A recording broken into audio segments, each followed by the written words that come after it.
Hello and welcome to How Did This Not Get Made? This is the podcast where we talk about movies and television shows that you never saw.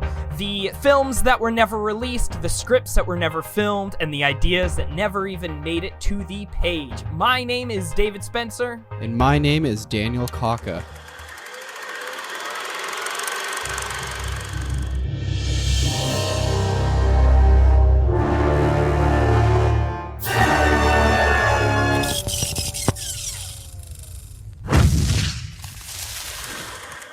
All right, Dan, what do you have for us today? I'm very excited. Well, I know that you are a big fan of Spider-Man. In fact, I'm a big fan of just comic book superhero movies in general. Yes, but more specifically, the 2002 Sam Raimi Spider-Man. Who am I? You sure you want to know? If somebody told you I was just your average, ordinary guy, not a care in the world, somebody lied.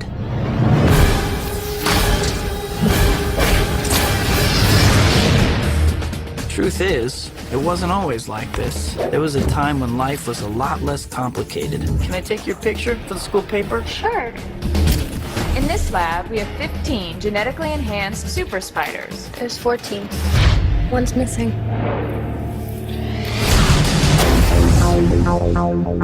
Peter, are you alright? I'm fine. Pete, look, you're changing. I know I went through exactly the same thing at your age. No, not exactly.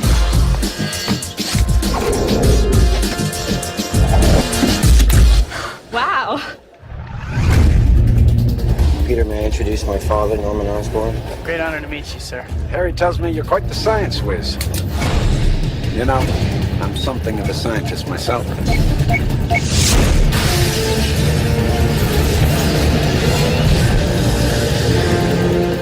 the hell was that? Whatever it is, somebody has to stop it. With great power comes great responsibility. This is my gift. Wow. It is my curse. Who are you? Who am I? I'm Spider-Man. For us, there's before Sam Raimi Spider-Man, and then there was a time after Sam Raimi Spider-Man. It's like the linchpin of history. Yes.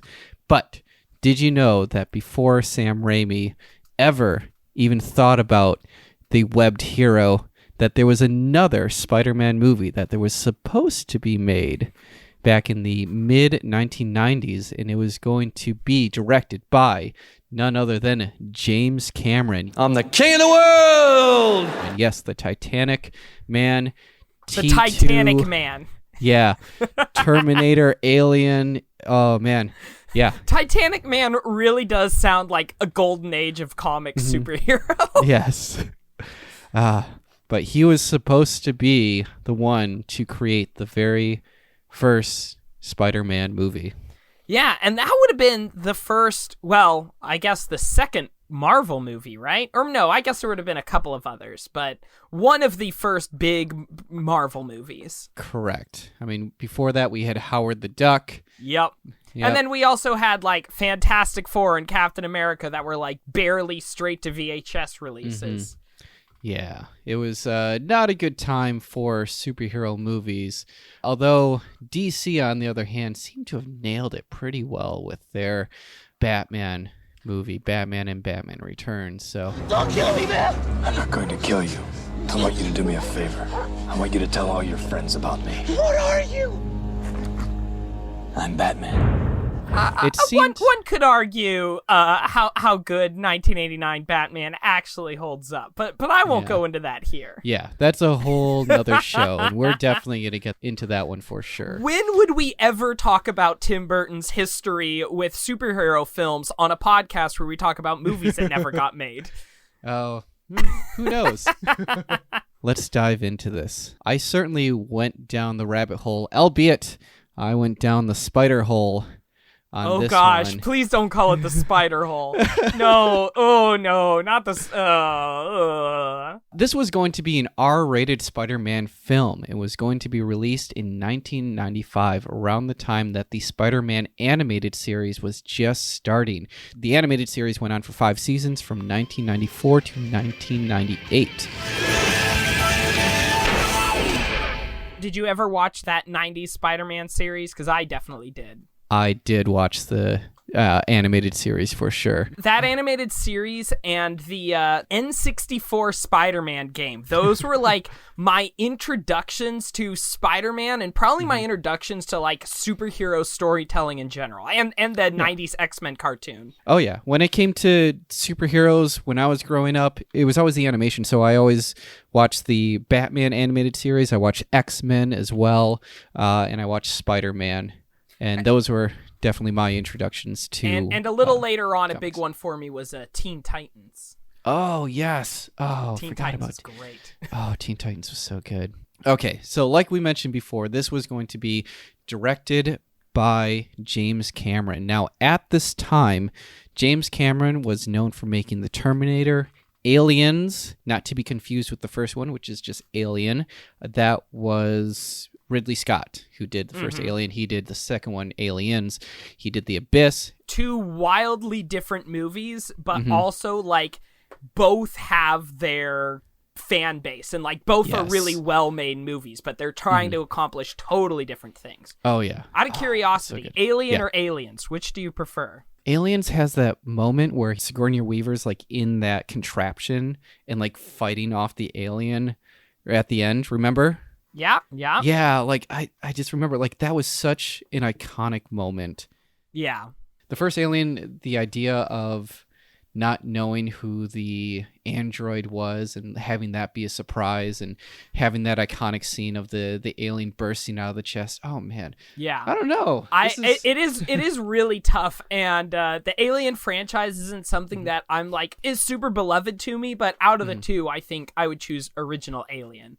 But also, that's the one that I saw first. And as I'm sure we'll get into, James Cameron hasn't always been my cup of tea. He's not everyone's cup of tea, but I mean, you could ask his wife about that one. Oh, ex-wife, sorry. The biggest film that he did just before Spider-Man, or was slated to do Spider-Man, was Terminator 2 Judgment Day, which in my opinion was definitely better than Terminator. I think T2 Judgment Day is James Cameron's best movie. It's interesting looking back at his career because looking at this Terminator, Aliens, Abyss, T2, like these are all science fiction movies, but they're also like big budget, special effects heavy science fiction movies. And he's always been the one to really push the boundaries of technology. Yeah. But the thing is with the Academy, like they don't see science fiction as like a work of art or something that should be like taken into consideration. And later on in his career, for him to take on Titanic, and he took home like 9 Oscars because of that. And the thing is, like, I don't think Titanic compared to the movies that he did before aren't that great. I mean, it was just about a real life tragedy. And if the Academy of Arts and Sciences really loves something, they really love real life tragedies. And that's what they gravitate to. So he just said, okay, well, I guess I'll do that. And I get to check out the Titanic, which I've always wanted to see in real life anyway. So I might as well just do it on the studio's dime. It's interesting looking at back at his career and knowing that he came from this. And Titanic kind of like threw him in a completely different direction. Although this may have been the reason, Spider-Man is the reason why he went towards that direction too. Mm-hmm. Yeah. I mentioned before that I went down the spider hole. And I just wanted to do just a really quick introduction into Spider-Man. I hear that he can do whatever a spider can. Does whatever a spider can. Yeah, he can. I guess. But I wanted to know, like, how was the character created? Like, I always knew that Stan Lee was behind it, but I never really knew the full story of what actually happened. So, and did you go into all the crazy behind the scenes shenanigans happening at Marvel? Oh boy. Okay. I don't know a lot of details. I just know that there was a lot of contentious relationships. Mm-hmm. So let's do this. All right. The creation of the character Spider-Man has been claimed by Stan Lee, the editor and head writer of Marvel Comics. He noticed that most of his market was teenagers, so he set out to develop a teenage superhero that could relate to his audience. The inspiration, he says, it came from simply watching a spider crawl up a wall. He intentionally named him Spider-Man instead of Spider-Boy so that the character had a chance to grow as the comic progressed. What's your name, kid? The Human Spider. The Human Spider, that's it? That's the best you got? Yeah. Oh, that sucks. The sum of $3,000 will be paid to the terrifying, the deadly, the amazing Spider-Man! Also, he didn't want him to appear as a sidekick, but as a standalone character. He also made sure to add a hyphen between Spider and Man as to not confuse him with Superman, who also dons a red and blue outfit. Oh, man. I think that's interesting that the dash is intentional because it's one of those things that's kind of always stood out to me because almost every other superhero that's something man is one word, like Superman and Batman. There's some that are like 2 words spaced out. But I think Spider-Man is the only one I know of that's a dash. Yeah. And I never really thought of that before. Like, I've always written out Spider-Man as one word, and I never really thought of the dash in between it. But now that it's, like, explicitly out there saying, like, no, the dash has to be in there to make sure it doesn't get confused with Superman. I was like, oh, man. And I started looking all over the place, and I was like, oh, my God, he's right. Spider-Man, Spider-Man, Spider-Man. And everywhere I read, it was always Spider-Man. It was crazy. Yeah. Okay. So Stan Lee had a difficult time trying to get this character out there. Marvel's publisher at the time, Martin Goodman, was hesitant in introducing the character, thinking that it would go nowhere. After much arguing, Goodman finally allowed Spider-Man to be in the final issue of the science fiction and supernatural anthology series Amazing Adult Fantasy, which was later renamed as Amazing Fantasy as a single issue, which was the number 15 issue in August of 1962, which is kind of just like, it was kind of a backhanded slap to Stan Lee that Goodman actually allowed this, because Goodman knew that Amazing Adult Fantasy, when I said that it was renamed to Amazing Fantasy, and that's because that publishing company was about to go bankrupt, and they actually got bought by another company, and they got renamed to Amazing Fantasy because of that. And the number 15 issue was the very last issue. It was like in the back of the catalog. Yeah, he's like, you know what? I have this little tiny spot for you in the back. Sure, you can have that. That's my compromise, is that you can have the lowest of the lowest of the low. This is why we love Spider-Man. He comes from humble beginnings. Oh, man. After the approval, Stan Lee then collaborated with Jack Kirby to help develop the character and put together a story. Jack brought up this idea that was originally from a character that he developed with Joe Simon about an orphan boy living with an old couple finds a magic ring that granted him superpowers. Now, if you don't know, Jack Kirby, Joe Simon, they teamed up multiple times before. They helped develop, they didn't actually make the character, but they made the first Captain Marvel comic, which we now know as Shazam. They put that comic together, although they weren't the creators of it, but they did create one of your favorite superheroes, Captain America. Oh, yeah. I am definitely not a comics history expert, but the little I do know, Jack Kirby also was responsible for so much of like the wildest, wackiest stuff that shows up in like especially early Marvel comics. People who love classic comics really, really, really loved Thor Ragnarok because the visual style of that and like the way the characters and worlds are created is something that is so Jack Kirby and the type of weird things that he was into. Yeah. Even Taika Waititi, when he was directing Ragnarok, he was talking about the set design and just how out there it was, and he contributed a lot and said that the man to thank for this visual is Jack Kirby because he had such an interesting style in creating his comic books. So it definitely reflects on the screen. I believe the creator of Galactus, which is a villain that I'm sure we will see in the Marvel Cinematic Universe in the future, who's the crazy planet-eating dude. Awesome. So Kirby went on and he actually developed the first 6 pages of the Spider-Man comic book, and Stan Lee looked at it and he said, I hated it the way it was, the way he was doing it. Not that he did it badly, but it just wasn't the character I wanted. It was too heroic. Now, enter Steve Ditko. He was the inker for the comic. The inker, if you don't know, he's basically the one that fills in and colors the comics. Jason Lee in Chasing Amy. Yes. He was talking about the development of Spider-Man. He said, one of the first things I did was to work up a costume, a vital visual part of the character.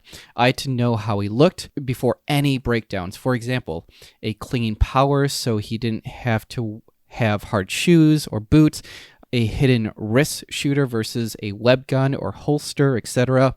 I wasn't sure Stan would like the idea of covering the character's face, but I did it because it hid an obviously boyish face. It would also add mystery to the character. Also, Ditko seemed very bitter towards Stan Lee, and this is where I started like getting into the juicy stuff, and I was like, oh man, what's happening here? So he said, Stan Lee thought up the name. I did the costume. Web gimmick on wrist and spider signal. Stan Lee was definitely like the big picture guy. He's definitely in the Steve Jobs situation. Yeah. Which some people will see that as a compliment to Stan Lee, and some people will see it as a insult to Stan Lee. Yeah. So, oh man, this was wild. But according to Kirby, Stan Lee didn't even come up with the idea for Spider-Man. So that's why I said before, like, he had claimed that he came up with Spider-Man and that his inspiration came from a spider crawling on the wall. And I was like, that just seems like bullshit for sure. So he said that Stan Lee didn't even come up with the idea for Spider-Man, but it was actually an unfulfilled character that he developed with Joe Simon called the Silver Spider. He appeared in the comic Black Magic for Crestwood Publications, and the character was never used after that. In fact, when I said that the character who was orphaned and was raised by an elderly couple, Superman. Yeah. Yeah. That was the Silver Spider. That was the character that he had developed, and he told Stan Lee about it, and Stan Lee was like, yes, we'll do that. And then Joe Simon was actually confronted with the Spider-Man character, and he had this to say. He said, it looks like Captain America with cobwebs. Oh. I just want to go back for a second when you were talking about the design, because one thing stood out to me that was really odd when you mentioned that they weren't sure if his face should be covered, if he should be wearing a mask. Where that, to me, is such a superhero thing now of the characters in masks. And, like, you would think that for comics, putting a character in a mask is the ideal because that is cool and exciting and interesting to look at when you see the Black Panther face or the Spider-Man face or the Wolverine mask or Batman. Which is funny also because now we have superheroes movies who are trying to take off their masks as much as possible because we got to make bank off of showing our actors' pretty faces. Yes. It's just kind of funny that originally if some of these artists or if some of these the people running comics got their ways, if people like Stan Lee got their way, maybe nobody would have masks and we wouldn't have studios trying to fix that in today's superhero movies. Yeah. Although I'm kind of curious because, I mean, with these turned into movies, like the translation into movies seems pretty obvious because you could have a stunt person be that superhero and you don't have to deal with like trying to show the actor's face as much as possible. I mean, obviously nowadays we have the technology where we can replace people's faces, but back then, like having a masked character was much easier to deal with, especially when you're dealing with stuntmen. In fact, oh man, I don't think I wrote it down, but there was a Spider-Man movie that was in development where the very first person who was cast was the stuntman before the actual person himself, or before an actual actor. So, but speaking of which, we're going to fast forward from the development of Spider-Man, or the controversial development of it. So Spider-Man was no stranger to the screen. He first appeared in a Columbia Pictures series, The Amazing Spider-Man, on September 14th of 1977, which starred Nicholas Hammond. I'm not sure if you recognize that actor's name, but if you ever watched The Sound of Music, he was Frederick Von Trapp. Oh, wow. Adieu, adieu to you and you and you. In 1978, there was a 2-part episode called The Deadly Dust, which was then re-edited to be a movie and was released outside of the United States, and that was called Spider-Man Strikes Back. No one can do what he can do when Spider-Man strikes back. And you can actually watch that full movie on YouTube if you absolutely want to. I had no idea that this was a thing that existed. That's super cool. Yeah, and then the same thing happened again in 1981, where they re-edited the episode The Chinese Web and then called it Spider-Man, The Dragon's Challenge. Spider-Man? I didn't know you worked outside New York. I don't, usually. Oh my goodness. Japan got in on this. There was a 24-minute short film done in 1978 under the title Spider-Man. The production company Toei created a short which launched a television show. And oh man, oh my god, if you have not seen any of the clips from the Japanese Spider-Man, you have to. Spider-Man! On Marvel's website, I don't know if you subscribe to their YouTube channel at all, but they have anchors come in and they will talk about like this day in Marvel history, or like something you didn't know about this character and such. But they dedicated a few episodes to the Japanese Spider-Man, and they show some clips from it, and it is amazing. The entrances that Spider-Man has into each scene is incredible. You have to check that out for sure. Yeah, I know I've seen some of that, and then also I've seen a lot of talk about, are you familiar with Italian Spider-Man? Yes! Grazie, Italian Spider-Man. Shut your mouth, pussycat, e farmi un macchiato. Pronto. Italian Spider-Man. Italian Spider-Man. Now, I watched Italian Spider-Man back when I was in either high school or college, but I remember watching Spider-Man and how ridiculous that was. But when was that made? That had to have been, do you know? What I'm seeing right here is 2007. Yep, that seems about right. But Italian Spider-Man was definitely an interesting parody of the Spider-Man character, where it was just like Spider-Man as like 007, just some guy who's dressed up as Spider-Man but acts as if he's 007, but like almost a Mr. Bean type character. I don't know if everyone's seen that gif of the guy who's opening the door and he has his like mouth agape and he's like shaking his head back and forth like he's completely surprised, but he's such a terrible actor. Like that is from Italian Spider-Man. Yeah, Italian Spider-Man, like the whole joke of that movie is really keying into the fact how nobody knew what to do with superheroes for a very, very long time. And like DC got it right with the Superman movie. What year was that Superman movie? Well, Superman 3 was 85. But Superman the movie, like 78. 78, yes, that makes sense. The only time in this whole like era that somebody got a superhero movie right. So many people trying so many different things that you're going to get a lot of terrible nonsense. Oh, yeah. And even when Warner Brothers obtained Batman, and I know we'll go deeper into this, they obtained Batman in 1981, and they had scripts going out, and they were just getting disapproved. The budget was just way too big. The story wasn't there, and they didn't get it together until like 1987 or 88 until they could finally put together Batman with Michael Keaton. Well, the whole history of Batman media is wild in and of itself. I mean, the Adam West Batman, it is made the way it is and is so cheesy because it was inspired by parties that Hugh Hefner would have making fun of 40s Batman serials. And so they made Bruce Wayne based off of Hugh Hefner, but then the Batman aspects were extra goofy and silly because it was like inspired by these parties around riffing on the 40s Batman serials. Yeah. Yeah, the history of Batman, if you don't know much about Batman and would like to know more, Glenn Weldon, he is a journalist over at NPR. He does a lot of like pop culture stuff. He wrote an entire book putting together the history of where Batman began and how he started. It is fascinating. Definitely check out that book if you can. It's like the Caped Crusader, like the history of the Caped Crusader or something like that. Just look up Glenn Weldon, look up his books. Yeah. You'll definitely find it. It is an amazing read if you're interested in Batman. But anyway, we got to get back to Spider-Man. Yeah. So around 1985, the rights to make a Spider-Man movie was actually under Canon Films.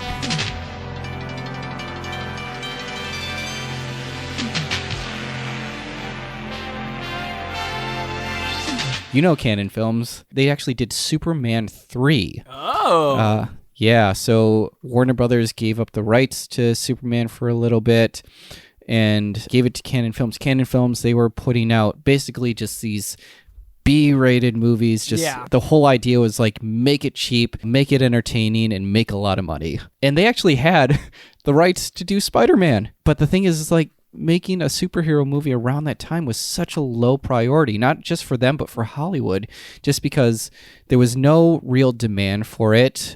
They looked pretty bad, and no audience members really wanted to go out and see them. They just kind of seemed like just a money drain for a lot of these movies when you can just simply make a comedy for really cheap, and a bunch of people go out and watch that. So there was no need to actually do this. So eventually their contract with Marvel, they had 5 years to actually make a movie until 1990, until Marvel eventually retained the film rights to Spider-Man and was able to go around to different studios. But I don't know, there's so many different conflicting stories where that went. And I think, I don't know, hopefully this will get straightened out. But so Marvel actually turned to Gulan and Globus Productions to have the director Toby Hooper, who was at the time he was preparing for Invaders from Mars and the Chainsaw Massacre 2 to make a Spider-Man movie. And they hired Leslie Stevens to write the first draft, who had never actually read the comics. Always a good sign. Yeah.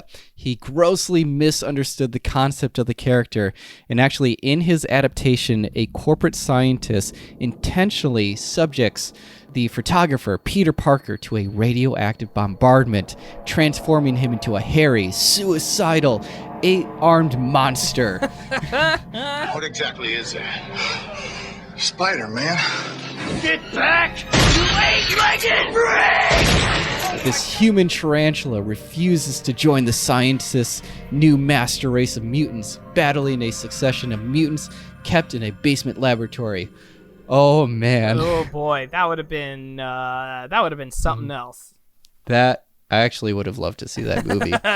Just don't call it Spider-Man. Just I don't know, Spider Monster or maybe something. Do call it Spider-Man just because. Yeah. So Stan Lee read that and was like, oh, no. Okay, so we're going to try and redo this again. So Stan Lee wasn't happy with the story. He got former Canon production writers Ted Newson and John Brancato to develop a new story. In this origin story, Peter Parker is a student of Otto Octavius. Peter Parker, sir. Parker? I'm writing a paper on you for... Yes, I know what you're doing here, but I really don't have time to talk to students right now. Oh! Yeah. So the cyclotron accident... It will stabilize! It's under control! That's the thing that creates Spider-Man and deforms Octavius into Doc Ock. Now, they went to director Joseph Zito, who was definitely on board to do this. And he actually found recent success in creating the film Invasion USA, which starred Chuck Norris. Now, they then hired Barney Cohen, the creator of Sabrina the Teenage Witch, to rewrite the script after that. And then after that, it was producer Menahem Golan went in and did some rewrites. And this guy was fairly sleazy, and we'll discuss more about him. But after he did his polish of the script, he actually took off the other two writers' names and just claimed the script for himself. I do really like the idea of Peter Parker being a student of Doc Ock. Mm-hmm. I think Doc Ock is one of the more interesting Spider-Man foes. And it reminds me of, do you ever hear there was like an older comic storyline? I'm trying to find what era when this came out, but there was a storyline where Doc Ock tried to marry Aunt May. Right, yeah. And like that was a whole thing. And that leads into, this may be a little bit of a tangent, but have you heard about how that leads into the Spider-Verse? Yeah, when Aunt May, she encounters Doc Ock. She's like, my friends call me Liv, and then later on in the movie, Aunt May says, oh great, it's Liv. A lot of people have read into the fact that, oh, that means Aunt May and her were friends. Maybe, like this storyline, they were together at one point. Oh, that's so good. I enjoyed that tangent. So they pretty much had this script together. They had the director on board, Joseph Saito, and they began scouting for locations in the U.S. and in Europe. Now, for the casting for this one, they considered a young Tom Cruise for Peter Parker. So you're the one. Yes, ma'am. Wait, what year would this have been? This would have been in the late 80s. Okay, forgive me, when did Top Gun come out? 86. Okay, so I guess this would have been before Top Gun then. Mm-hmm. Because that's kind of what I associate with being like Tom Cruise's first like star-making vehicle. So he's still pretty like young, agile at that point. I mean, he's still just as agile as he's ever been. Yeah. Oh my goodness, I am now imagining young Tom Cruise's Spider-Man insisting he do all of his own stunts. That would have been amazing. Hold on just one moment, just because this was the movie where they hired the stuntman first. Oh. They first cast Scott Leva. He was supposed to be Spider-Man behind the mask. Mm-hmm. Yeah. He did a bunch of stunts for Canon Films as well. He was also a gymnast. And what has he done? He did, at the time... Oh, he did stunts for the original Superman, 1978. Oh, that makes perfect sense. Yeah. Oh my God. He was the stunt coordinator for the Toxic Avenger. Oh my.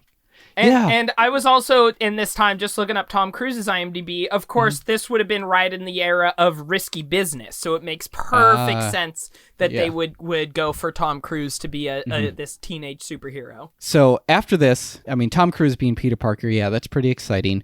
But wait until you hear the rest of the cast. Bob Hoskins was going to be Doc Ock. Oh, is that an apostrophe? I think you mean an epiphany. Lightning has just struck my brain. Oh, yes! Yes! Oh, my God. That would have been so good! For J. Jonah Jameson, that would have been Stan Lee. I think I know that guy. Oh, shoot! Oh, yes.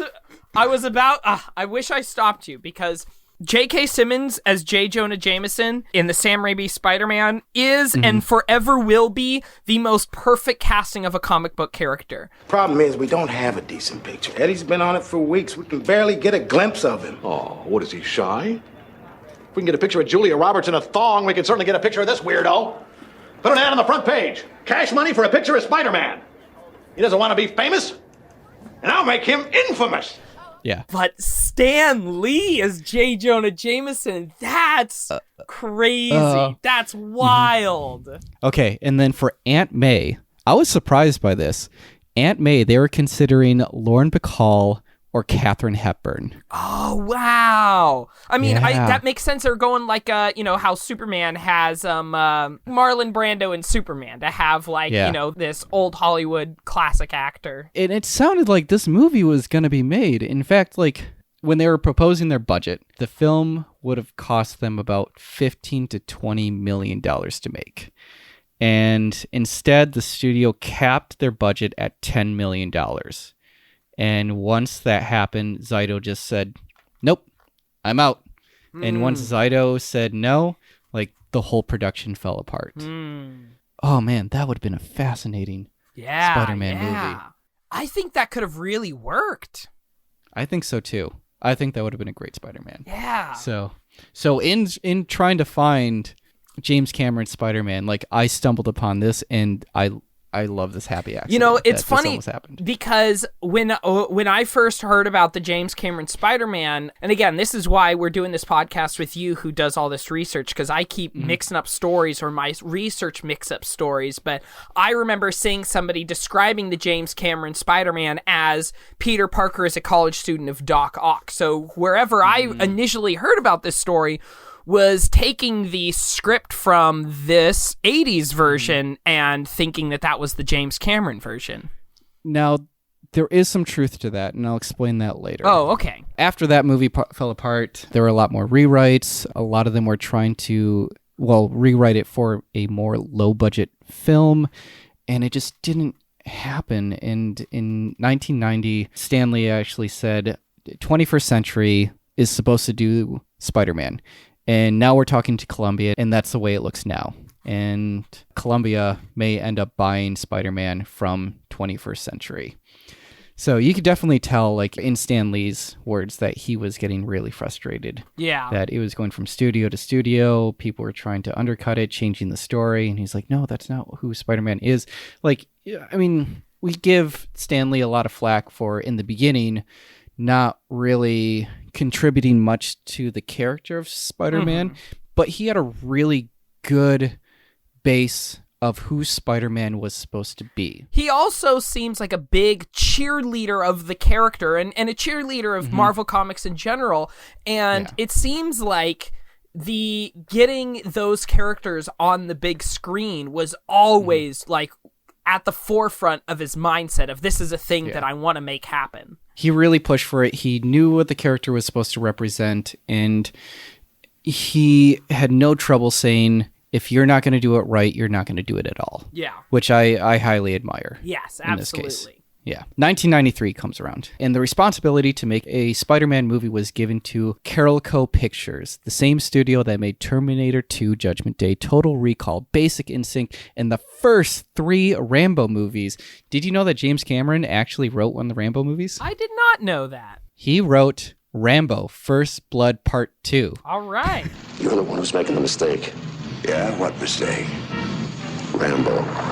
So at the time, James Cameron wrote his first draft of Spider-Man that was remarkably similar to the Joseph Zaidos version, but Cameron instead wanted Arnold Schwarzenegger to play Doc Ock. Oh, yeah. All right, everyone, chill.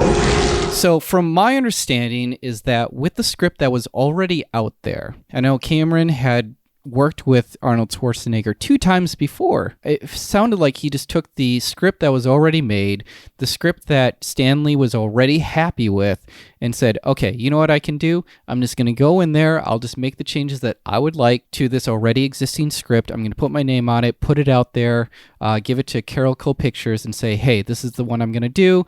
As far as my first cast goes, just like get them excited. He said, Arnold Schwarzenegger is going to be Doc Ock, and let's do that. Oh, man. James Cameron, that's a swing and a miss. Yeah. I mean, we can say that easier with hindsight because we know how awful Arnold Schwarzenegger was in a different superhero movie. But still, like, Doc Ock is supposed to be, you know, this really intelligent scientist, and, like, part of what makes Doc Ock one of the more interesting villains is that he's supposed to be a really, really smart character. He's not a criminal thug like a lot of other spider villains. It's so weird when you're casting Arnold Schwarzenegger into things because, like, he's a big, bulky, muscular guy. Yeah. You put him in something like Terminator, that makes sense. Yeah. He's a big, muscular robot with guy. With the acting abilities of a robot. Yeah, but if you put him into something where he's not supposed to be like that, for example, Jingle All the Way, where like that character could be done by like Jim Carrey. I think Jim Carrey would be perfect for something like Jingle All the Way. And in Jingle All the Way, he's this muscular, Austrian Yeah. father, and no one acknowledges that this man is massive. This man eats like a dozen eggs for breakfast. and no one just like questions that at all? No. Now I want to see Arnold Schwarzenegger as Gaston. Ooh, that'd be good. Yeah. But seeing that, that didn't really work out. There were James Cameron, I think he was working on a lot of other projects at the time, but he was just like, you know what, I'll do the Spider-Man movie. We'll just make Arnold Schwarzenegger do with this character. He's in that part of his career where like everybody is trying to book him for this project or that project. Everybody, because he is in a Wonder Kid era when he's got some big blockbuster hits. It felt like they came to him with Spider-Man, and he's like, I've never heard of this Spider-Man. And I guess I'll read through the script, and it felt like what he knew about Spider-Man was just what he read from the script, and he just said, I'm just going to tweak some story things later. But then months later, he did do a rewrite, and it kind of felt like he did some of his research in doing the rewrite, but he also took into consideration what superhero movies were supposed to feel like. So around this time, this is when Batman and Batman Returns comes out. Mm-hmm. And Batman Returns was definitely a dark movie. It was a gritty movie. Yeah. But it was dark in that weird Tim Burton way. Like, I am not a fan of the 89 Batman, but I actually really like Batman Returns because it, like, kind of leans into some of that weirdness. And I love what Michelle Pfeiffer is doing and what Danny DeVito is doing. And I think they're, like, they understand what movie they're in more than Jack Nicholson did in the 89 Batman. Knowing the history of Batman, when Tim Burton took on the project, he wasn't even a superhero fan. He never grew up reading comic books. Yeah. He had first heard about Batman when he was given the script. And when he agreed to do Batman Returns, the only reason he agreed to do it was, in his words, he said, I think I can do a better job with this Batman movie. And he did. He did a much better job with Batman. He felt like he failed the character in the first one. I didn't know that part of the story. That's interesting. Mm-hmm. Yeah, it's one of those things where like the creators kind of agree with the audience. It's like how Chuck Palahniuk says that Fight Club was a better movie than it was a book. So yeah. Yeah. But yeah, months later, James Cameron came out with his own script with that in mind, and completely different story than what he was originally given to him. And this is the movie that really brought us here today for this episode. Mm-hmm. James Cameron was actually in line to produce another superhero movie. It was actually an X-Men movie. Oh, in the same time? Mm-hmm. In the same time. It was going to be done by his then wife, Catherine Bigelow. And it was supposed to star Bob Hoskins again, but as Wolverine. Oh, nope. That one does not work. No, but that would have been... I don't know. I would have been on board for a Catherine Bigelow superhero movie, though. I think that would have been great. Oh, man. It would have been awesome. And then Angela Bassett was going to be Storm. Okay. Yeah. Yeah. But then they said, no, we're not going to focus on this. And, James Cameron went on to keep doing Spider-Man. With the success of Batman, the push to make a Spider-Man movie became much stronger, but it set a tone for what people expected in superhero movies, but like it needed to be dark and gritty, but it's such an odd contrast to Spider-Man the character because he's very lighthearted. Hey, wall crawling's my shtick. Hey, you start spinning a web and I'll shoot. So it just seems odd that they would go there. Well, it seems like the wrong kind of dark and gritty. Like Tim Burton's vision of Batman is a cartoony dark. It is a Nightmare Before Christmas dark. It's not the movie Logan kind of dark superhero movie, which it sounds like James Cameron was more trying to make. Yeah, he was going towards that dark, gritty, R-rated type thing. Now, we were mentioning before that we watched the Spider-Man animated series. But if you notice, there were two characters that were in there, which we know today because of the more recent Spider-Man movies, but there was the villain Electro and the villain Sandman. Mm-hmm. Those characters, because they were going to be put in the movie, were not allowed to be in the animated series. Oh, interesting. Yeah, so if you watch the animated series again, you will not encounter any of those characters, which is so weird. Because with Batman, they did the exact opposite. In fact, when they wanted to introduce a new character into the movies, they actually put them into the animated series first to get people familiar with the characters, and then they would be excited to actually see them on the big screen. This happened with Batgirl, I think most predominantly Batgirl, Mr. Freeze, Two-Face, Riddler, and Poison Ivy were ones that they put into the show and then were put into the movie. So they actually worked hand in hand with each other, which I thought was interesting. It does make some kind of sense, because the difference there with Batman is that Batman still had the live action movies first. And so people were used to live action Batman. I could see James Cameron making that request to say, hey, since nobody has seen this live action Spider-Man, I want, my vision of this to be totally fresh and not compared to something animated. Whereas since, the Batman animated series came after there were live action movies, it became a lot easier to not have that comparison. Peter Parker is having a very emotional scene with my pal Emma Stone. Yeah. Their thing, and he cries. Yeah. He starts to cry. Wow. Peter Parker. Sure. Right. So Spiderman, I'm watching. Okay. You see where I'm headed. Yeah. So I'm watching, I'm seeing what this guy's reaction is. So I say to him, I go, to Spider-Man. And the guy goes, yeah. He said, I'm watching it. I go, is he crying? The guy goes, yeah. And I just wait a little bit. You're going to bleep this out. And I go,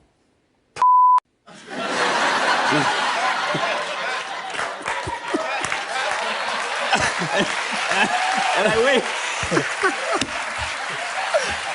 and it's you.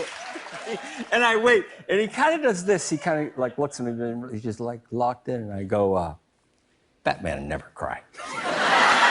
I'm going to start getting into the story. Now, I wanted to talk about the script that James Cameron made. Now, we're not going to read through it all. But this is a script that is online, right? It is online. All you need to do is just type in James Cameron Spider-Man. That's really all you need to do, and it's like one of the first things that'll pop up there. And did you read the entire script? I did. I read the entire script. Yeah. But what I wanted to do is I wanted to compare his scriptment to Spider-Man movies that we know today, but most predominantly the 2002 Sam Raimi Spider-Man. Just because there's so many things that David Cope gets out of James Cameron's Spider-Man and he actually puts into Sam Raimi's movie. If you don't know who David Cope is, he is the writer behind Death Becomes of Her, Jurassic Park, Carlito's Way, Mission Impossible, The Lost World, Jurassic Park, and Snake Eyes. Now, these were the films that he did prior to the 2002 Spider-Man. After that, he's done so much more. It's incredible. Yeah. Like, this guy is the go-to writer for, like, okay, we need a big blockbuster film. Let's go and get David Cope to do that. Or Kep. David Cope? Kep? David Kep? His last name is spelled Koepp. Coep? I would say Cope. Let's dive in. Oh, I'm diving in. Oh, okay. Let's dive into James Cameron's version. So, in James Cameron's version, Peter Parker was originally from Maryland. Boo. Why? I don't know. And I thought, is James Cameron from Maryland? And he wanted to kind of insert himself in this? He's from Canada, isn't he? Nope. He's from Ontario, Canada. Maybe he wanted it to be like, we still want him to be like in New England, but we want it to be like less of a big city story.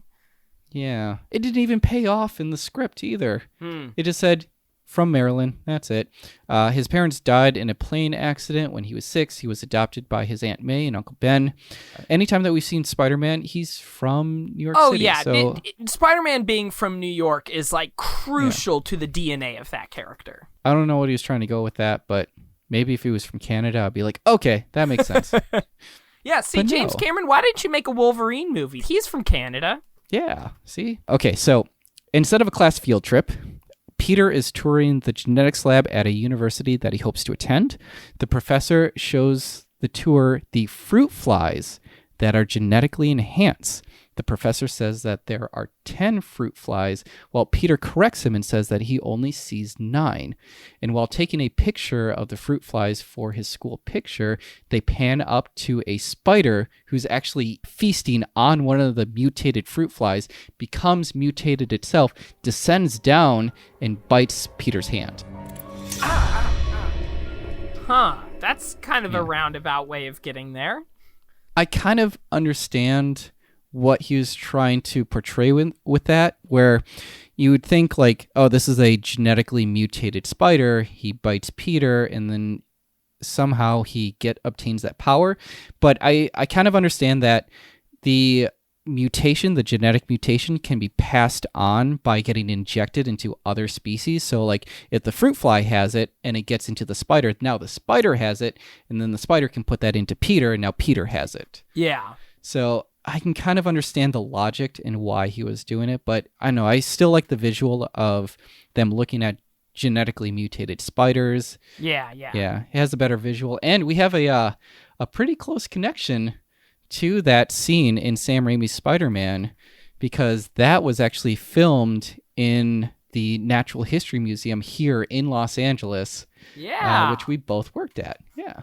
Let's see. So after that, much like Raimi's version, Peter goes home after getting bitten. He is sick, goes immediately to his room and passes out. I don't feel well. I'm going to go to sleep. You want to have a bite? No, thanks. Had a bite. He has, in the script, it says weird Lynchian or David Lynch type dreams while his DNA is being altered, which, I mean, in Sam Raimi's version, like, as soon as he passes out, like, he has, like, that weird dream sequence, and then all of a sudden you see, like, the spider DNA, like, interacting with his DNA and changing him up as well. Very Sam Raimi. Yes.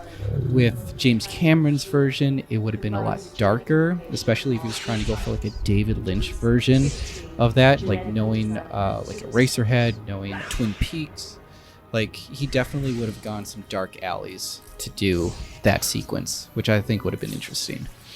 Raimi's version, he wakes up in his room. In this version, he wakes up in his boxers and he's on a telephone tower. And he has to make his way back to his house. But when he's back at his house, he does notice that his body has transformed.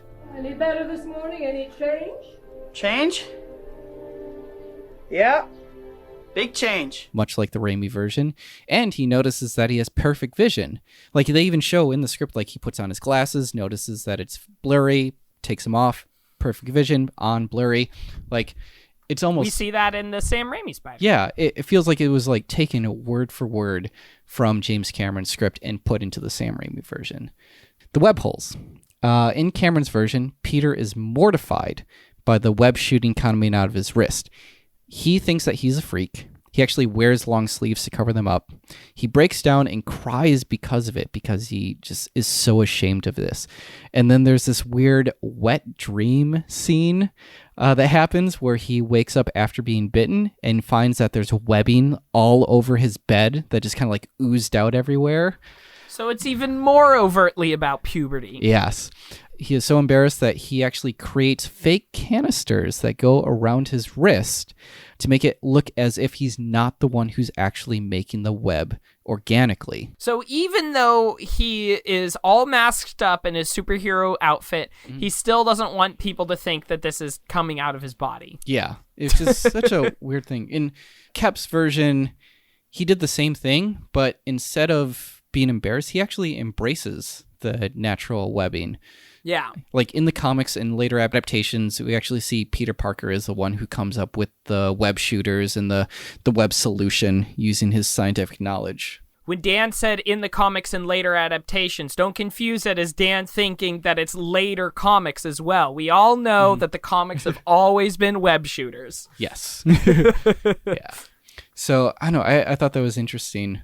Like, two different approaches to it, but the same idea. So instead of a wrestling match, which the one with Macho Man Randy Savage, oh, man. Oh, so good. Hey, Freak Show! You're going nowhere! I got you for 3 minutes! 3 minutes of playtime! So Spider-Man actually starts off as a street performer. He's actually in mask, in character. He doesn't want anyone to see who he is, but he starts off as a street performer. He does some private parties, which was kind of questionable because it kind of seemed like whoever was asking him was like, they were like low key. It kind of seemed like something for like something kinky. It was like, hey, you do private parties? Also, make sure you keep the costume on. It's like, what is this? But he also finds some success while doing a variety show for a local public access channel as well, which is how he gets noticed by the big bad, which is Carlston Strong, but we'll talk about him later on. It doesn't seem like there's as much emphasis on the action part of the fighting part of superheroes. Because, like, you know, in the actual Spider-Man origin, the things about him that are actually, like, physically changed are being able to crawl on walls, but, like, the heightened senses and the heightened physical abilities that make him really, really good in a fight. And so it's weird that this version does not have him doing any of that fighting at all. Yeah. They do have a sequence in there where he's discovering his powers, much like the Sam Raimi film as well, where they actually go through a montage of like him leaping through the neighborhood. At one point he's crawling up the wall and he has no idea how he's doing it, and he gets so high up and he's so scared that he's gonna fall that he actually yells down to a kid and he's like, "Kid, can you call 911?" It's like a cat stuck in a tree. Yeah, and then eventually he figures out like he can really climb, he can jump really far. He does starts doing some web slinging, like he really practices it. Go, Web! Fly! Up, up, and away, Web! Shazam! Go! Go! Go, Web, go! But, I mean, you were going into, like, him fighting crime and being a fighter. Now, what I find great about Cameron's script is that he blurs the line of what is good and evil and having a teenager try to find that out. Now, like, there's a scene in there where he breaks up an argument between a man abusing a woman to find himself being hit by that woman and screaming to stop beating her husband. But the part that it got really dark was when Spider-Man was trying to stop a bunch of robbers, and he finds out that they're just a bunch of kids that are in desperate need of money. And he tries to chase them down, and one of them ends up falling to his death from a fire escape in result of the chase. Wow. Yeah, it went to some really interesting places. That is a super interesting like thing to do, and honestly something I would like to see a superhero movie do that I can't think of anything that does deal with it in the same way, of somebody struggling to figure out what is right and what is wrong and actually make them deal with tough choices like that, because like especially for Spider-Man being a young superhero, that makes perfect sense to tell that kind of story. I love that kind of story too. Like the closest thing that I think we have is Civil War, and that makes sense. Yeah, the idea of we're superheroes, we save the world, and for Iron Man to step in and say, or Tony Stark to step in and be like, no, we should be regulated, our actions should be accounted for. Like, yes, we save the world, but at what cost? And this idea of like, if we're big and bad and really powerful, that brings in even bigger and badder. It brings on this challenge to the world and puts so many people at risk and so many people at danger. And even in Jessica Jones, she's oftentimes targeted by civilians saying that because of your people, like my husband is dead. And she comes back and she's like, that wasn't even me. That was the big green guy. Like, why are you blaming me for what he did? It's a really interesting conflict, which I really enjoyed in Cameron's script. Yeah. Yeah. Okay. We're going to get into Mary Jane. Do you love me or not? So in Cameron's version, Peter is enamored by Mary Jane, which he oftentimes is in all the other adaptations. Classic Spider-Man. Yep. He's convinced that she doesn't know that he exists. They end up being partners in a science class, and that gives Peter the opportunity to study more about spiders, because the more he knows about them, the more he knows about himself. And even though Mary Jane kind of protests at first, she's like, spiders are gross and icky, she eventually just follows along because she's not doing too well in her grades, and she knows that with Peter being partners, she'll get an automatic A so that she can pass. Because now they're partners, Peter, with his newfound powers, he starts following Mary Jane around, and there's even an uncomfortable scene where Spidey is actually spying on Mary Jane while she's changing, which I know we got a little bit of that in the Sam Raimi version, but it wasn't that he was like spying on her. It was more like they have been neighbors and he sees her in the window and like that was it. Like in this version, she gets down to her underwear and I'm just like, oh man. And then he finally leaves, but I was like, oh, this is uncomfortable. And it, like she was looked upon as like she had the perfect life. She had a great boyfriend, but I mean, as Peter Parker's following her around, that's when he finds out that she's lived in a broken home. She has an abusive dad. The relationship that she has with her boyfriend, who we now know as Flash, he's also abusive to her as well. At one point, Mary Jane is confronted by a bunch of thugs that are trying to rob her, which very much like the Sam Raimi version. He takes her away, and that's where they have this very weird sex scene that takes place on top of the Brooklyn Bridge. Now, luckily, David on Cope... top of the Brooklyn on Bridge? top of the Brooklyn Bridge, yes. So, which now we know is that iconic... Well, when David Cope took over, he instead was like, you know what? I'm just going to have them kiss. He's going to hang upside down, and we'll just keep it at that, which is a much better scene. But much better. Irvin Kershner, when he was talking about Empire Strikes Back, he was like, oh yeah, for these kinds of movies, seeing these two characters kiss is the equivalent of them having sex. Yes. And for a action movie where kids are your main audience, which, yes, I know you're making an R-rated movie, James Cameron, but don't pretend like kids aren't going to be the ones into Spider-Man. Yeah. They only need to kiss. Yep, that's all they need to do. But speaking of Empire Strikes Back, there was an Empire Strike Back moment in this Spider-Man. Oh no. I don't know if you read this, but there's a part where Mary Jane turns to Spider-Man and she says, I love you. And Spider-Man returns with, cool. Oh, man. Okay. So that's awesome.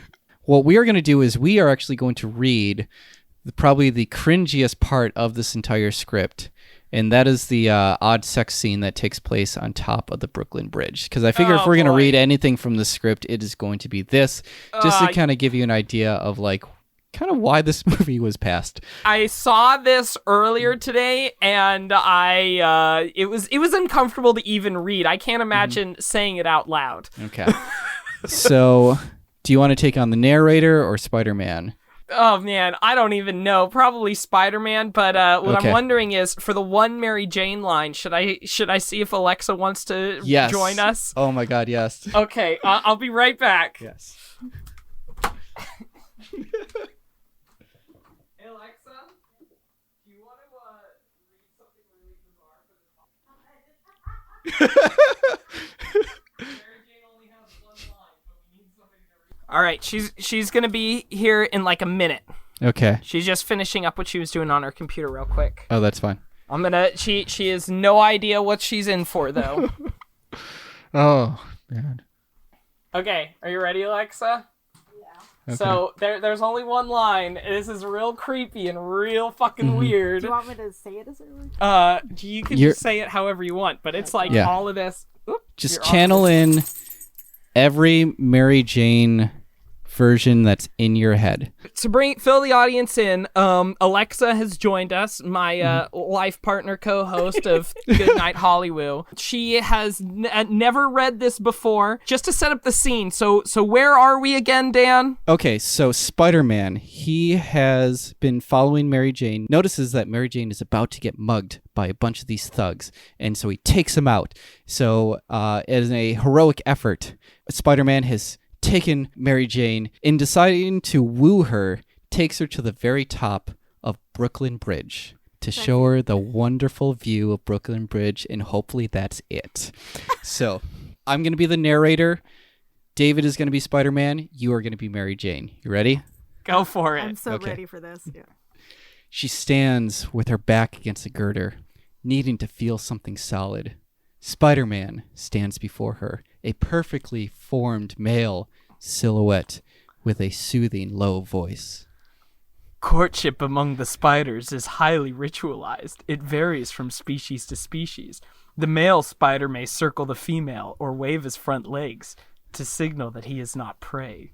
Spider-Man moves in a hypnotic arc around her. He raises his hands in a dance-like movement, lowers them.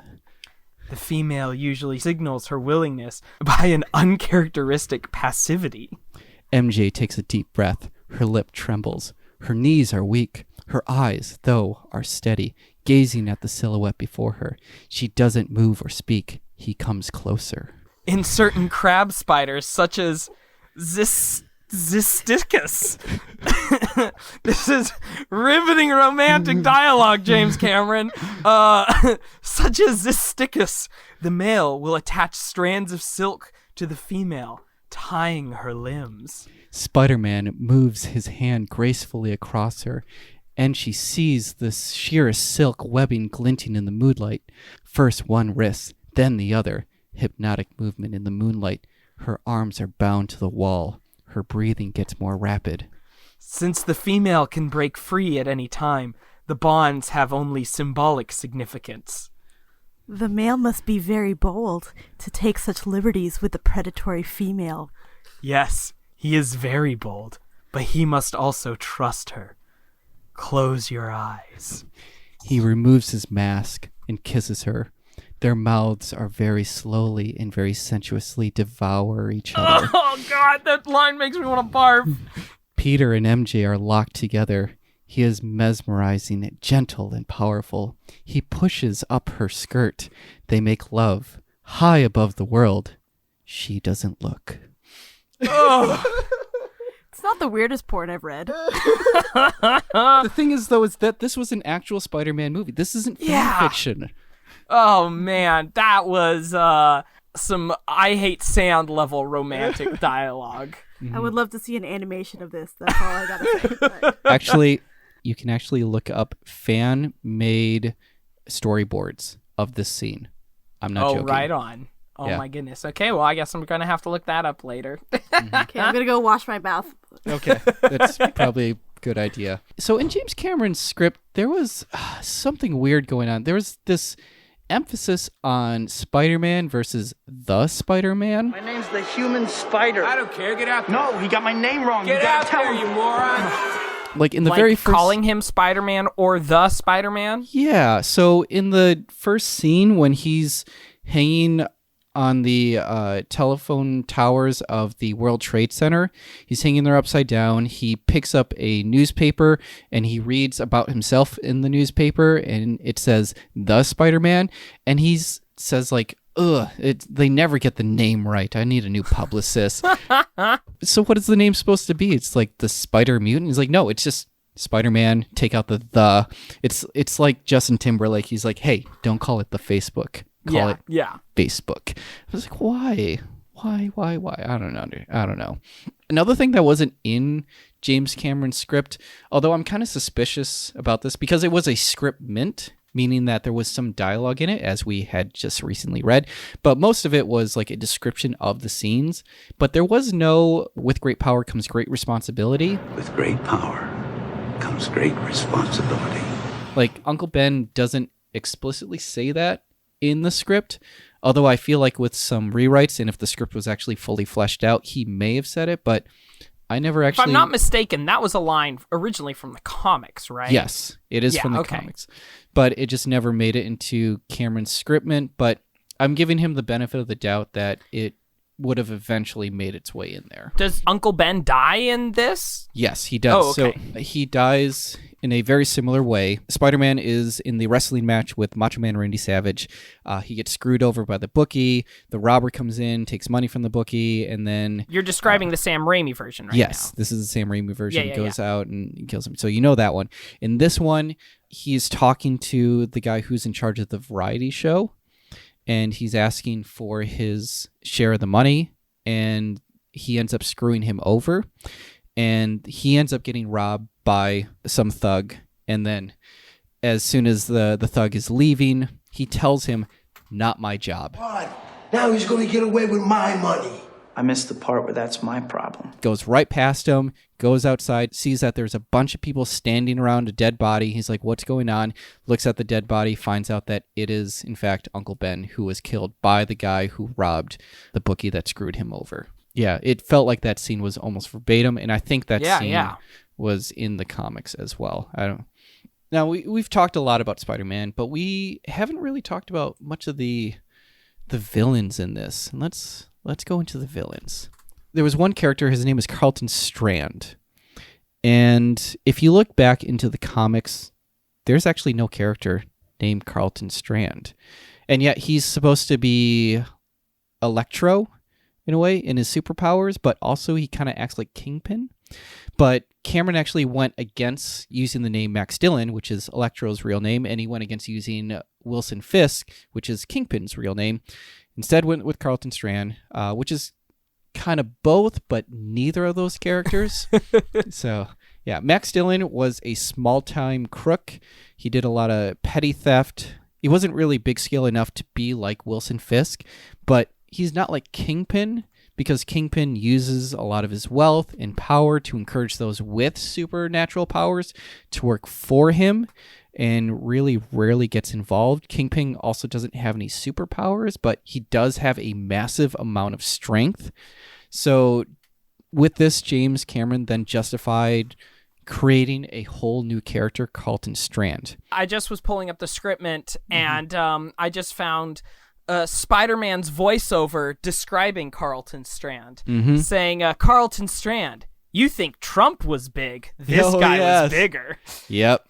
They pulled the Trump card on this one. I mean, at that time, like, Trump was known as a big force in New York City as a realtor. Yeah. It makes a ton of sense to compare Kingpin to Donald Trump. Yeah, it does. And I mean, you can kind of see Kingpin in being inspired kind of by him. We're going to go into kind of his origin story into becoming, in this case, Electro.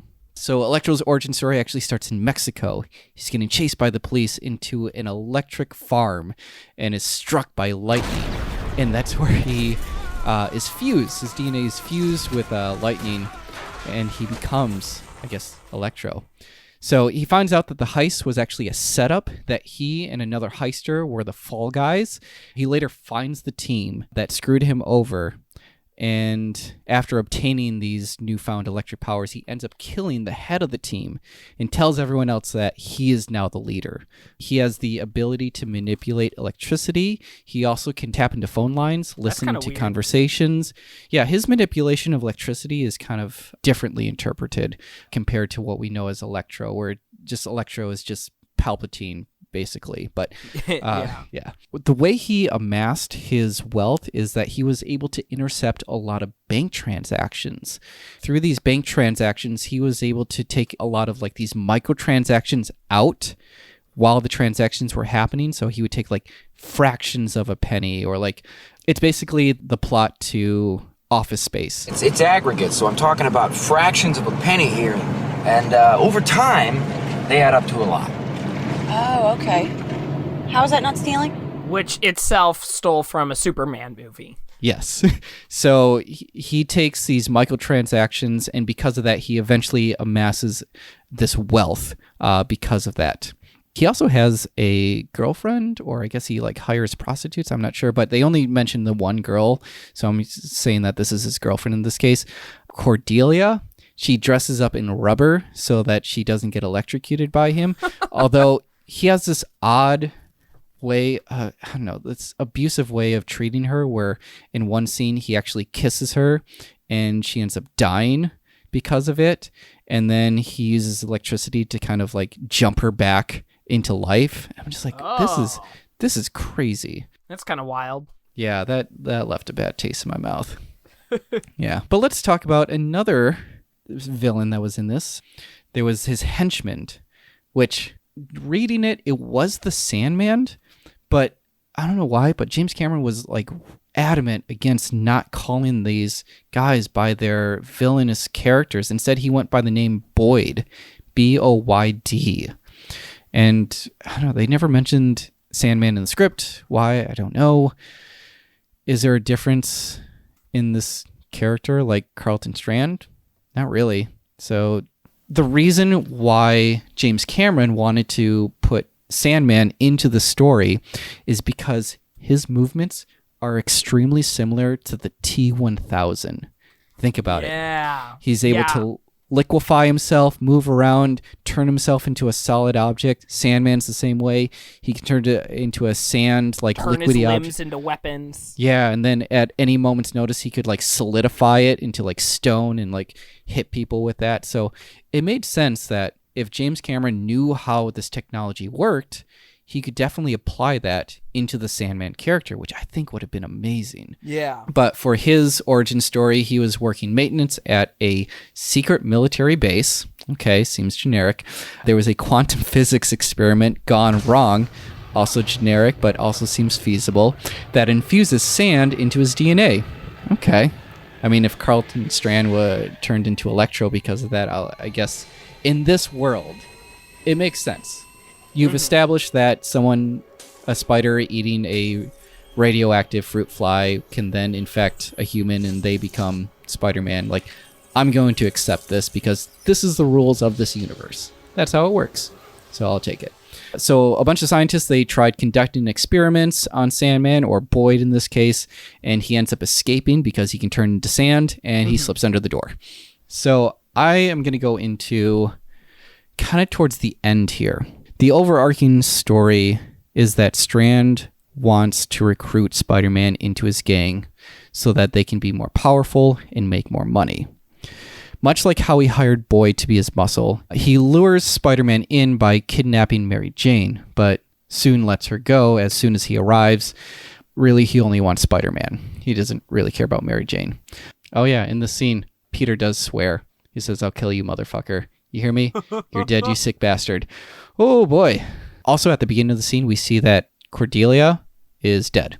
So I guess he finally killed her. Weird. I feel bad for Cordelia. All right. Justice for Cordelia. So initially, Strand makes an offer to Spidey for $250 million for him to join him. And he kind of puts it off as like, yeah, this was just chump change that was just laying around. You can have this if you want to join. But if you join me, you will make so much more. But Peter turns down the offer, stating that he tried stealing money before. In fact, in an earlier scene, he stole money from a drug dealer. He made sure that it was a drug dealer to kind of justify if he's stealing money, it might as well be from someone bad. But even then, he kind of knew that this was crossing the line, stealing money from people for his own benefit. And he actually ends up scattering that money all over the neighborhood for people who really need it. And at this point, Aunt May is in need of surgery and is in desperate need of a lot of money. So Peter Parker's kind of in this weird situation where he's like, yes, we really need money, but there are other ways to obtain it. And he is kind of figuring out like what is the right way of doing so. Yeah. So this is kind of why Spider-Man then refuses to take it, which then infuriates Strand. And that's when they fight. First off, Spider-Man is fighting Boyd, and just as Strand is about to throw a bunch of lightning bolts at Spider-Man, Spider-Man then thwips Boyd in the way of the lightning bolt, and he turns Boyd into a glass figure, and then he falls to the ground and shatters, and basically that's the death of Boyd. Oh, wow. That's kind of wild. Strand is then, later on in their fight, he falls to his death. Now, if you didn't know, the final battle takes place between the World Trade Center buildings, which I think would have been fascinating to see.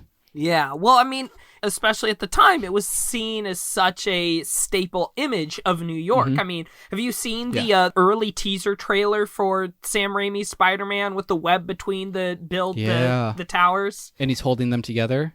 Yeah, and it's like a helicopter caught in the web or something like that. Yeah, I've seen that. And then like any other time that I've seen an establishing shot of New York City, like especially in the 90s, like when I watch Friends every once in a while, they'll show like an establishing shot of New York City and it's like, there's the Twin Towers. Or I watched Moonstruck last night with Cher and Nicolas Cage. And sure enough, like they showed the big moon, which everyone is moonstruck by. And you know what's in the foreground? The Twin Towers right there. So it's such a staple of New York City. Having that finals fight scene on the World Trade Center, it makes sense. Even the opening scene where Spider-Man is hanging, he is actually hanging upside down in that opening scene, but it looks like he's upright, and then they pull back with the camera. The camera does a 180 spin to reveal that he's hanging upside down while he's on the World Trade Center. It would have been interesting. But Strand ends up falling to his death. So the way that Strand dies, they have one last conversation with each other. Strand says, "What's your name, kid?" "Parker." "Peter Parker." "Peter Parker? So what are you? Senior in high school?" "Yeah, I graduate next week." Unbelievable. Carl Strand dies. I understand this unbelievability of like, you were taken down by a kid. And I think with Sam Raimi's version, where he stops the runaway subway train, for the citizens of New York to prop him up, they take off his mask, and for everyone to look at him and be like, that's just a kid. Like, this guy that we saw as a superhero, like, he's just a teenager. They're so awestruck by this that the person who has been saving them this whole time was just a kid. Had such a huge impact. The vibe of this really feels like you're a teacher moment in Kingdom of the Crystal Skull. Yeah, it feels so cheap just to be like, I'm dying. Wait, how old are you? And he's like, I'm a kid. And he's like, fuck. But I kind of understand what Cameron was going for. It's like, this is a heavy subject matter. There's that word again, heavy. Why are things so heavy in the future? Is there a problem with the Earth's gravitational pull? This guy just died on his hands, on Spider-Man's hands. And for him to acknowledge, to say, like, you're just a kid and you've killed 3 people already? Yeah. I don't know. Maybe if I saw how he would have filmed it, maybe I would feel differently about it. Knowing James Cameron's style, like, I think he would have done a better job portraying that. Or maybe the, like, rewrites might have made it better. But, like, just reading that, it felt cheap. I feel like I'm giving James Cameron the benefit of the doubt for all of this. Yeah. So after that, Strand has died. Spider-Man then scatters the $250 million all over the streets of New York City, much like he did with the drug dealer money. He then reveals his identity to Mary Jane. He then ends up beating up Nathan McCreary, also known as Flash. Wait. Why is Flash a nickname? Flash was always his real name in every other version of this. Or maybe it's not his name, because I've always known him as Flash Thompson. Yes. So his name in the comics and in the any other version is Eugene Flash Thompson. I don't know why, but James Cameron took it upon himself, just like Carlton Strand, and said, you know what? His nickname is Flash, but his real name is Nathan McCreary. Yeah. So maybe that was like a childhood bully that James Cameron had. Why do these filmmakers feel the need to just change the names of the characters for no reason, or change the pronunciations of names? M. Night Shyamalan. Jeez. Maybe it's kind of like how old map makers would make up phantom streets to kind of catch those who are trying to copy their maps and kind of catch those people. Have you heard of that? No, I haven't.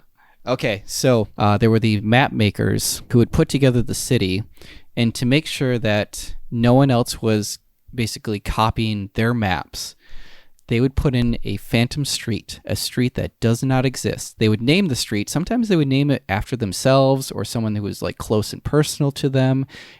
They would notice that if someone else was trying to sell street maps of the city and they weren't getting any credit for them, they would look at that and they would try to find the phantom street and be like, this is mine and you copied it. You are not allowed to do this. I know this because that street does not exist.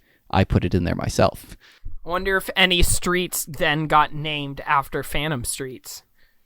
Maybe. So I'm wondering, Just like how James Cameron just put his name on the script and said, Doc Ock is going to be Arnold Schwarzenegger, he may have put in Nathan McCreary to be like, okay, if anyone copies my script, I'll know. Because they'll put in that, not reading the comics, he'll know that it was his. Yeah, I guess that makes sense. Is there anything about the script that you want to mention that I may have missed? Nothing that comes to mind, but there is one thing that I don't think we've talked about with this yet, and that was the casting. Oh, right. Okay. Let's go into the casting. I had that up at the very We've first. talked about Arnold Schwarzenegger. Mm-hmm. So for Peter Parker, that was going to be played first by Leonardo DiCaprio. I'm the king of the world! Which, after this movie didn't really fall through, I guess they just made a movie about a boat or something like that. I don't know. But the second choice to Leonardo DiCaprio, which I thought was far more interesting than Leo, was Edward Furlong. Take a hike, Bozo. Yeah. He was the kid in Terminator 2, and I feel like he would have been a great Spider-Man. He has that spunk to him. He has that drive about him, the independence about him, which I thought had been fascinating. And even in the movie Pecker, he plays a photographer. More shot. God, it's a Pecker moment. So, he would have fit the mold perfectly. I don't know, but that would have been great. For Aunt May, that would have been Maggie Smith. I will not have you in the course of a single evening besmirching that name by behaving like a babbling, bumbling band of baboons. That's interesting. Mm-hmm. Would she have still been British? I guess so. I don't see why not. Yeah. Robin Lively would have been Mary Jane Watson. Okay, I'm not familiar with Robin Lively. I mean, she was in The Karate Kid Part 3 as Jessica. Oh, she was in Twin Peaks as Lana. This I thought it would have been interesting. So for J. Jonah Jameson, your favorite character of all time would have been R. Lee Ermey. Who's that? So did you ever see Full Metal Jacket? Did your parents have any children that lived? Sir, yes, sir. I bet they regret that. You're so ugly you could be a modern art masterpiece. Yes. He was the sergeant. Oh, that would have been weird. Yeah. Like, he has that commanding voice about him. He did Saving Silverman with Jack Black a long time ago, and it's he's so good in it. He's so funny, and I think he would have been a great J. Jonah Jameson. Yeah. I don't know if I would have liked that as much, but... Let's see. Michael Biehn was going to be Boyd, or the Sandman. Michael Biehn, if you don't know, he is from the first Terminator. He played Kyle Reese. Yeah. Which was the father for Edward Furlong. He's the one that has to kill Terminator. As Carlton Strand, or Electro, that would have been Lance Hendrickson. Believe me, I'd prefer not to. I may be synthetic, but I'm not stupid. He played the android in Aliens. Yeah. He's the guy who puts his hand on Bill Paxton's hand and does the knife scene with him. Yeah. Did you know that in that scene, Lance Hendrickson, he can actually do that? The script only called for him to put his hand down and just to prove to everyone that he could do the knife gag. But at the very last second, decided to put his hand on Bill Paxton's hand and then do the knife gag, and Bill Paxton's actual reactions of is him reacting to the knife, thinking that he's gonna get stabbed at any moment. It wasn't funny, man. But yeah, that's all that was listed so far. Interesting. It's a lot of people who've worked with James Cameron. Yes. So let's go into this. The whole reason why we're doing this episode. Why did this movie not get made? Yes. Spider-Man was under Canon Films, like I mentioned before. Canon was bought by Pathy Communications. Producer Menahem Golan took the rights with him when he left Pathé and started 21st Century Film Corporation. After that, Golan sold the rights 3 ways to Carolco, which got the theatrical rights, Sony Columbia, they got the home video rights, and Viacom got the TV rights. In 1995, MGM acquired 21st Century Films and the entire library, which included the Spider-Man script. They then sued Marvel, Sony, and Viacom to get all those rights back. When MGM was trying to get all these rights back, they had to dispute with Fox, saying that they had exclusive rights to James Cameron as a director under a pre-existing contract. This caused a huge mess, and James Cameron eventually gave up on the project and went to make Titanic. Around the mid-90s, Carlco and 21st Century Film went bankrupt, and the rights went back to Marvel, who then sold the rights to Sony Columbia for $7 million in 1998. It's kind of interesting that, like, Columbia had rights and then lost rights and then got them again. Yes. And from there on, it is, well, the history that we know of as Spider-Man. Yep. Being created by Sony. Yep, and the weird relationship that Sony and Spider-Man now has with Marvel as owned by Disney. Yes. Now, the one thing that you kind of sold me on this movie was this I part apologize here. for this. I'm so sorry. Because you told me, did you know that there was a Spider-Man movie that was going to be directed by James Cameron and it was going to star Michael Jackson? Now, I believe what I said was not that it was going to star Michael Jackson, but at around the same time, Michael Jackson was gunning to play Peter Parker in a movie. Let's discuss what happened here. So, yes, okay. What about Michael Jackson? There was an interview with Stan Lee from 2009 that just kind of cleared this all up. So he claims that Michael Jackson wanted to buy the rights to Spider-Man. He never claimed that he wanted to play Peter Parker, but that was Stan Lee's suspicion as to why he wanted to buy it. Stan then turned him down, and then Michael counter-offered by buying the entirety of Marvel instead. Years later, Michael then visited Stan again with his son, like Michael Jackson's son, and was still adamant on buying Spider-Man. And Stan still declined the offer. I couldn't find the exact date on when this happened, but I have my suspicions that it happened around the late 90s, and that's around the time that Cameron's script and the rights to Spider-Man were scattered all over the place. So I feel like Stan Lee was not in the position to actually sell him the rights to Spider-Man at all. So even if Stan Lee was like, yeah, you can have it, but you're going to have to deal with that big old mess that's out there to get it. And I feel like Stan Lee didn't have the heart to tell him like the complications of trying to get that Spider-Man movie and being able to star in it. So that's my suspicion as to why Michael Jackson never was able to buy the rights to Spider-Man. Absolutely. Yeah, and that's the Spider-Man movie or movies that never got made. All right. Well, Dan, I guess we got to go into those other questions then. Is this a movie that you would watch? I would definitely watch the James Cameron Spider-Man movie. But I think the film that I was probably more excited for is the Joseph Zito movie. I think that would have been the better movie, and I think that would have been the movie that should have been made. I am right there with you. I am already not crazy about James Cameron. Like, most of his movies aren't just movies that I'm that interested in. And the Spider-Man script is especially something I'm not interested in. I don't like the idea of an R-rated Spider-Man. I don't like that awkward love scene. I don't like a lot of the things in that scriptment. And I don't think the casting is that interesting either, with maybe one or two exceptions. But I do think that original project is a lot more interesting. It does seem more true to the character, and especially like the casting ideas that you were listing in there, I think are super fascinating, and I would love to see. Yeah.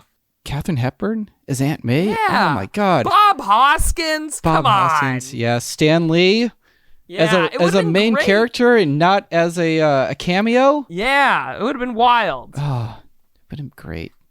That is something that I never really thought about, of like, I mean, has Stan Lee always just like had it in the back of his head that he wanted to have an acting career, or is that something that other people like pushed on him? I think of, really, I don't know if this is true, but I think of his first like appearance on the big screen would have been in Mallrats. I mean, was he in anything before that? Because that's what sounds like it made people go, oh, he can be funny on screen and we should give him cameos in all these Marvel movies.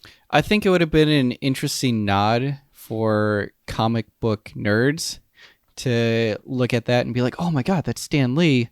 Yeah. I always like to think about the way the world might be different if this movie got made. Mm-hmm. And I do think James Cameron's career... Well, honestly, I don't know if the world would look that different at all if this movie got made. James Cameron was going to end up making Titanic either way because of his obsession with being underwater. Yep. And I think we live in an age where there's been a billion Spider-Man movies. I don't think one more that happened before Sam Raimi's would have changed the state of Spider-Man today. I mean, look at the Spider-Man movie with Andrew Garfield. That could have been one of those Spider-Man movies that could have been tossed aside. And like, if you found out that there was a Spider-Man movie that never got made and you said Emma Stone is going to be Gwen Stacy, and you'll be like, that would have been amazing because Emma Stone is really funny. Yeah. And it would have been directed by the guy who made 500 Days of Summer, and we would have been like, well, that's kind of a weird choice, but I guess his name is Webb. Yeah. So this is going to be great. So I don't know. I feel like, I mean, it would have been the first, but it would have been another flash in the pan Spider-Man movie. Yeah. And I don't know if it would have really made much of a difference in cinema history. I guess that's going to wrap us up. I know last time I had a final thought connection, but the only, like, where are they now I could find is James Cameron complaining about superhero movies, like every director complains about superhero movies these days. Although James Cameron's quotes weren't that bad. He was even saying, like, I like at the Avengers movies. I just kind of hope that we start to see some other things soon. Oh, I think I can do a quick wrap up. Sure. Thought. So he was actually asked, it was like this open questionnaire, I guess he was doing. I think he was going around like doing a tour for Avatar or something like that. But someone in the audience actually asked him, like, do you regret not making a Spider-Man movie? Well, Spider-Man was always my main man growing up, and I actually rescued that project from the kind of the ash heap, and started to develop it when I was at Carolco. Then Carolco went bankrupt, and then eventually it got resurrected at Sony with Sam Raimi, and now it's on its next generation after that. I'm not going to touch Spider-Man now because I think they've got that. You know what I mean? It's going. So I don't really have a backup to that. I mean, you know, I always loved the Marvel guys. Never really liked Batman and Superman much, but I have to say Chris Nolan knocked it out of the park with the 3 Batman movies. You know, so I'm now kind of a convert. If I have to be a DC fan, it'll be on the limited basis that if Chris Nolan directs it, I'll go see it. He's not hurt by the fact that he was never able to make a Spider-Man movie. And I feel like he wasn't really attached enough to really care so much. I mean, he said that he read Spider-Man as a kid, but it wasn't like his passion project like with Avatar. He's not bitter about it. It was a thing that happened in his career. He got paid like, I think, $3 million for that scriptment. So I don't... half the budget of the other Spider-Man movie. Yeah. We would also love to receive emails from you. You can send those emails to notgetmade@gmail.com. Talk to us about movies that you would love us to cover or things that we may have missed. This show is as much about us learning about these stories as it is talking about them. So anything that you have to share, we would love to hear. You can also connect with us on Twitter at HGTNGM or on Instagram at How Did This Not Get Made? All right. Well, thanks for bringing that story. And we'll see everybody next time. Did we have some sort of closing last time? I do not remember. I don't think we did. All right. Yeah. Well, thanks for listening. Thank you. You do too much. You're not Superman, you know.